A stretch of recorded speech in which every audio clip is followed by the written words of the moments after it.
When Tilakaratne Dilshan played this shot back in 2009, it really did change cricket forever. The final part of the ground had been unlocked. Players would now hit boundaries to all parts of the wagon wheel from any delivery and on purpose. And it's worth going back in history here, as it had been slow going to unlock the ground. Originally, the only shots that went to the leg side were usually accidental. It was actually seen as not a proper cricket shot to try and hit to the onside. That changed at first with Ranji, who was actually being trained to stop backing away and being afraid of the ball, but somehow managed to turn that into inventing the leg glance. Later, Victor Trumper comes along, and he's like, well, wait a minute, if all the fielders are on the offside, I'm just going to hit the ball from here to the leg side. Very much in the way that Viv Richards, KP, or Smith do. But that still left the area straight behind the wicketkeeper as unused. Of course, occasionally an edge would go through there or some byes, and there was the occasional uppercut from a straight short ball. But Leary Constantine once claimed to hit a ball there. However, his was from a full toss. The real question was, how do you hit a good ball over the wicketkeeper's head? Well, two players entered at this point to try and change that. Douglas Muralier was just a middling Zimbabwe sort of lower middle order player who saw that teams were bringing their fine leg up, and he created this sort of scoop. The Muralier shot, it was called. Then the Australian and Hong Kong wicketkeeper Ryan Campbell came along with a new creation where he just sort of turned around and tried to hit the ball over the wicketkeeper's head. Neither of these shots massively took off, but what they really did is they allowed people to open their mind. And Dilshan was one of those people. His invention didn't actually become huge for all the talk that it got back in the day. Only a couple of other Sri Lankan players have ever played this semi-regularly. And I'm pushing semi-regularly pretty far here. Basically, no one dill scoops these days. But whether it was Muralier, Dilshan, or Campbell, they all did change the way that people thought. And it meant that you could use a ramp or a scoop or turning around or flipping the ball over your shoulder to get the ball behind the wicketkeeper. There is no one method of doing it. Some players get very low, others stand up, some paddle the ball around the corner, whatever it may be. But the idea is to get the ball behind the wicketkeeper as fine as possible. The interesting thing now is we're over 20 years from Muralier and Campbell, and we're over a decade from Dilshan. But still, no one plays these shots that often. In fact, the only player that I remember playing these shots as one of their major scoring options was the Dutch cricketer Tobias Visse. At times, he almost turned the V around and just played behind himself. And when you watch him do it, you actually realize how rare it is for other players to do it as often as he did. The truth is, even the players that you think of as scoopers or rampers don't do it as much as you think. It's not an easy thing to search, and it took me a while to get a database together. And even when I did, the other problem is that, like lots of shots in cricket, they're not one thing. What one person thinks is a cut, another person thinks of as a guide. There are lots of grey areas when we're actually looking at shots. And if you watch all the different ways that players get the ball back behind the wicketkeeper, there's no like one uniform shot that they use. Sometimes it's called a scoop, sometimes it's called a ramp. But even when you throw both those names in together, it's still being played less than once every 200 balls in T20 cricket since the start of 2018. However, it is possible that it is slightly more than that, because I'm sure that some of the ramps and scoops actually get called sweeps, reverse sweeps, paddles. It just depends on the person marking it down. I think some are even called reverse pull shots.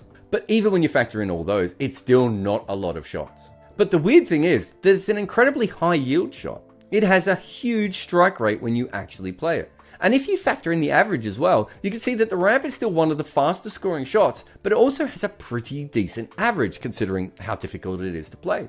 You can see there are a lot more standard shots here with worse averages. The off drive has an incredibly low average, the cut as well, and the cover drive also averages less than the ramp or the scoop.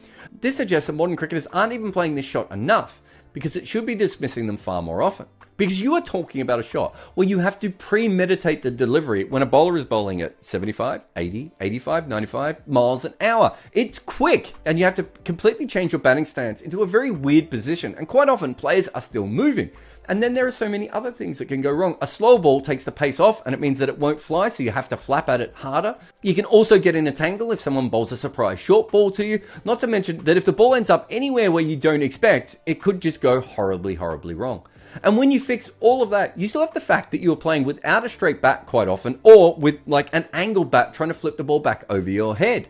So to average at 20 while striking at nearly 2 runs a ball is actually an incredible effort. Even with all that difficulty, you could see that the rate of ramps was actually going up. But then of recent times, there's a bit of a plateau. And I expected to see this because I think from about 2020 to 2021 onwards, we've had a bit of a bump in the amount of slow balls that have started being delivered by bowlers. I don't have the actual numbers on that, but it's something I see in my notes a lot. And when you are bowling to someone who ramps, you bowl even more slower balls because it's very hard for them to do it with the lack of pace. Of course, it could just be that players think it's better to just sit in their crease and whack it, but I'm not sure that's the case. But there is something else it could be, and I'm going to explain it using spin. Most tweakers know going into each spell who sweeps or reverses and who doesn't. Players are either sweepers or they're not. That's exactly the same for rampers. Some players use them on very bad days, but mostly you either do it or you don't. And these are the guys who do. This is the number of runs each player was credited with for the ramp/scoop. That's not even factoring in that some of these players would have been credited with reverse sweeps and probably normal sweeps as well. But this is the list of the players who at least marked with doing it the most or scoring the most runs from it.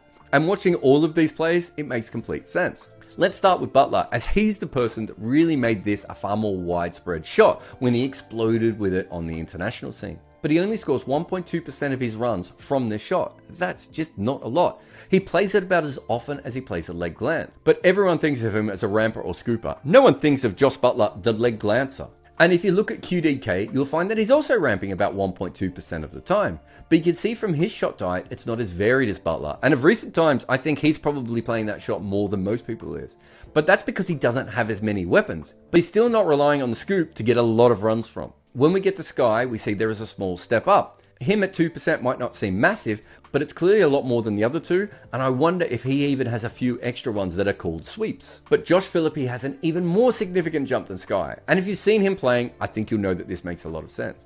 But he's still not our biggest, because that is Danushka Ganathalaka, who was scoring nearly 6% of his runs from scoops or ramps. Now, on this list, he has the lowest overall balls, but he's still in the top 5 I could find in the world in terms of scoring from it. Of course, he's not playing that shot anymore, and we don't talk about him much as a ramper or scooper because of what happened when he toured Australia last time. But when he was allowed to play cricket, this was his shot. And when you look at him compared to all the other rampers and scoopers together, you see just how much of it is his normal game plan. I think if you ask people how often someone like Butler or QDK or Sky played this shot, they would think it would be around 10 or 15% of the time.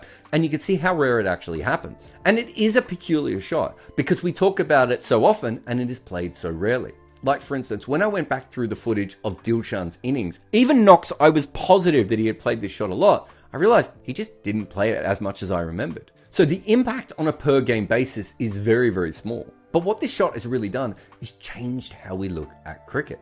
So you might play it less than a leg glance, but each one has 1,000 times the impact. The ramp, the scoop, the Marilia, the Dill scoop, whatever you want to call it. It has changed where we put fielders. It has changed how we can now score in modern cricket. And even though it's not played a lot, it has changed our game.